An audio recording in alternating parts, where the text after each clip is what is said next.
시장의 주요 이슈에 대해서 전문가들의 섬세한 시각을 또 들어보는 시간입니다. 마켓 인사이드, 오늘은 대신증권의 오승훈 연구위원 모셨습니다. 안녕하세요. 안녕하십니까. 네, 먼저 최근에 계속해서 나오고 있는 것이 경기와 또 유동성의 힘겨루기다라는 이야기거든요. 이와 관련해서 여러 가지 또 경제 지표가 이번 주에는 발표가 되게 됐는데요. 이런 지표의 영향력 먼저 어떻게 보십니까? 일단 가장 중요한 지표가 21일 날 발표되는 연준의 그 의사록 공개가 있고요. 이 부분들은 뭐 지난 5월 달부터 계속 시장에서 그 테이퍼링, 그 자산 매입 축소를 의미하죠. 이 부분들을 자극했었기 때문에 이제 우려감으로 좀 작용을 하고 있고요. 또 한 가지는 22일 날 최근 회복세가 뚜렷해지고 있는 유로존의 PMI, 독일과 프랑스 그리고 유로존이 발표를 하고요.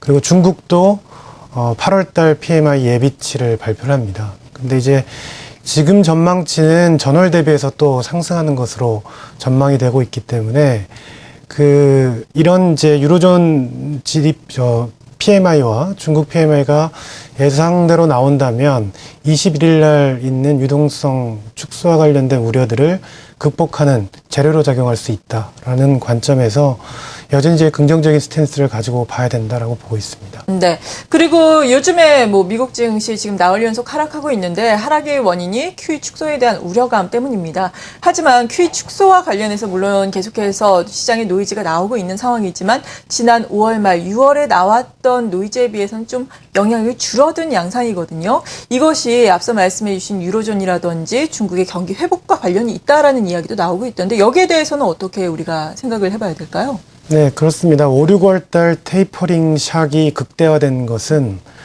이제 금리 상승이 되면서 그 신흥국에서 자금 이탈 가능성들 그리고 그 당시에 미국 경기도 좀 둔화되는 모습들을 보였었거든요. 네. 대체적으로 ISM 지수가 대표적인데 50 이하로 일시적으로 수축 국면에 들어갔었고 당시 유로존은 회복의 기미가 없었고 중국도 신용 위기라든지 그 경기가 경착륙될 수 있다는 우려가 상당히 컸었기 때문에 그런 글로벌 경기 우려와 유동성 축소가 맞물리면서 충격이 극대화됐다고 볼 수가 있겠고요. 지금은 말씀하셨던 대로 유로존이 살아나는 부분들이 좀 뚜렷해지고 있고요. 이런 부분들이 일정 부분 금리나 이제 유동성 축소에 대한 우려 부분들 일정 부분 상쇄해주고 있다. 이런 부분들이 5, 6월과는 좀 다른 팩터다. 그러니까 결국은 5, 6월 달은 유동성 축소가 전적으로 반영되었다면 지금은 유동성과 경기 간의 균형들이 맞춰져 있다라는 부분들이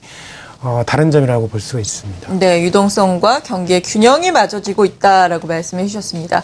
그리고 글로벌 증시 측면에서 보자면은 선진국과 또 신흥국 간의 디커플링이 상당히 심화가 됐었는데 어느 정도 물론 뭐 완벽하게는 아니지만 좀 키 맞추기가 이루어지고 있는 상황이거든요. 우리나라 같은 경우에도 저평가 매력이 부각되고 있다라는 이야기가 많이 나오고 있고 중국 같은 경우에도 물론 며칠 동안 하락을 하긴 했지만 그래도 많이 저점 대비해서는 반등이 나온 모습인데 이런 것들은 어떻게 봐야 될까요? 8월 달 글로벌 증시 수익률을 요약하자면 유럽 국가들이 상위 탑 10에 모두 포진해 있는 모습들을 보이고 있고요. 예를 들어서 이제 동유럽 국가라든지 유럽의 생산기지죠. 그리고 유럽에 그동안 부진했던 남유럽 국가 중에 스페인, 이탈리아 같은 경우에 상위권에 위치해 있고요. 반면에 미국 증시가 2% 넘게 하락하면서 8월 달에 이제 반락하는 모습들을 보였고 동남아시아 국가들이 좀 우려를 높이고 있는데 동남아시아 국가들은 전혀 회복을 하지 못하고 계속 부진한 모습들을 보이고 있습니다. 인도네시아라든지 필리핀, 태국, 공이 같은 모습을 보이고 있고 중간 영역에 위치해 있는 게 이제 중국과 한국 등이 일부 회복 조짐을 보이고 있다라는 부분들이 이제 특징으로 요약을 할 수가 있습니다. 네. 그렇다면은 이러한 측면에서 보자면은 지금 뭐 한국이라든지 중국이 일부 회복 국면을 보이고 있다라고 말씀해 주셨는데 어느 정도의 밸류에이션상 매력이 있다라고 평가를 해볼 수 있는 건가요? 예, 지금 현재 미국 같은 경우는 밸류에이션 부담, 그러니까 이제 특별한 악재가 있어서 빠지는 것 같지는 않고요. 미국 증시는 다만 밸류에이션 부담이 좀 있습니다. 이제 그림으로 보시면 현재 미국 증시 S&P 500 기준으로 12개월 포워드 예상 PER이 한 14.3배 정도 되기 때문에 전 세계 평균이 한 12.8배 정도이기 때문에 좀 높은 수준에 있어서 특별한 악재가 있는 건 아니지만 그렇다고 이 밸류에이션 부담을 뚫고 갈 강력한 호재가 있는 것도 아니기 때문에 주가가 밀리고 있는 상황이라고 볼 수 있겠고요. 반면에 그 그림을 하나 더 보실 텐데요. 네. PBR 기준으로 이게 국가별로 PBR 밴드 최근 5년간의 밴드를 비교한 건데 그림 설명을 잠깐 드리자면 빨간색으로 표시된 점선으로 표시된 빨간색 동그라미로 표시된 원으로 표시된 부분들이 현재의 12개월 선행 PBR의 수준을 나타낸 겁니다.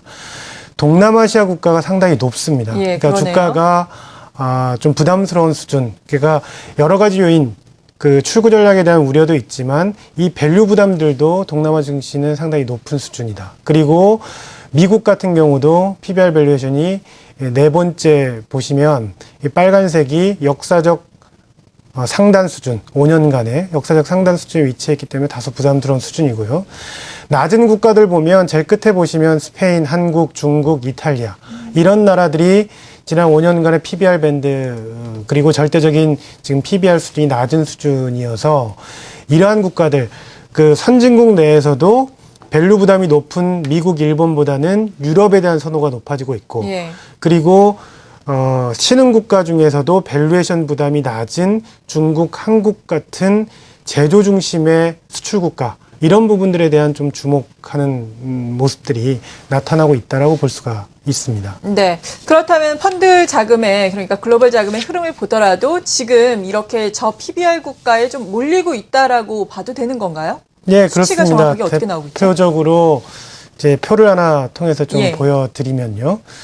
그 글로벌 자금을 한 세 가지 영역으로 나눠서 보면 미국 내 자금 흐름은 제일 위의 영역입니다.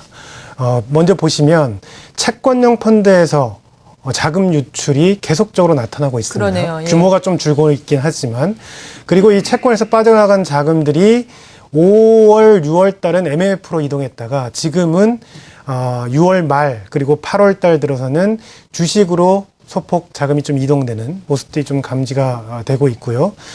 아시아 증시에서의 외국인 순매수 보시면 인도네시아, 태국, 필리핀, 인도 쪽에서는 순 유출이 지속적으로 좀 나타나고 있다고 볼 수가 있겠고요. 한국과 대만에서는 유입이 되고 있는데 8월 들어서는 한국과 대만도 차별화되고 있는 그러네요. 모습입니다. 대만은 순 유출인 거죠. 빨간색이 많이 예, 있죠. 그렇습니다. 예. 그래서 대만 쪽에서는 좀 유출이 되고 있고 한국은 외국인들이 비차익 매수로 들어오기보다는 특정 종목 중심으로 공략을 하고 있습니다. 삼성전자, 그리고 하이닉스, 그리고 이제 현대차 대표 종목들 중심으로 공략을 하면서 한국과 대만이 좀 차별화되고 있다고 볼 수가 있겠고요. 제일 마지막에 글로벌 뮤추얼 펀드 동향 보시면 여전히 미국, 일본에 대한 선호는 유지되고 있고요. 네. 특이할 만한 점은 두 번째입니다. 서유럽입니다. 5, 6월 달에 유치했던 자금들이 6월부터 들어오기 시작해서 8월에는 좀 더 가속되고 있는 모습들을 보이고 있습니다. 그래서 선진국 증시 내에서는 미국, 일본 선호가 유지되고 있지만 특이할 만한 점은 서유럽 증시로의 자금 유입이 뚜렷하게 나타나고 있고 이 서유럽 국가들은 미국 대비해서는 밸류에이션 부담이 낮은 그런 국가들이기 때문에 그런 밸류에이션 잣대로도 자금 유입을 좀 설명할 수 있다라고 볼 수가 있습니다. 네. 그리고 한국 같은 경우에는 특정 종목을 중심으로 또 매수세가 들어오는 것이 눈에 띈다라고 말씀해 주셨는데 정말 최근에 시장이 상황이 그렇게 좋지는 않지만 그래도 외국인의 순매수는 앞서서 기자를 통해서 알아본 것처럼 계속해서 이어지고 있는 상황이거든요.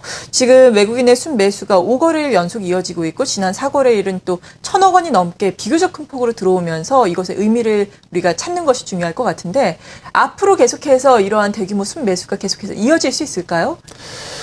일단은 유럽의 회복 부분들 그리고 한국의 경기 모멘텀도 사실은 3분기에 상당히 강해질 가능성이 있습니다. 3분기에 강해지는 결정적인 이유 중에 하나는 4월 달에 편성했던 추경 효과가 본격적으로 그 분기에 전체적으로 반영된 2분기에는 한 2개월 정도 반영이 됐고요.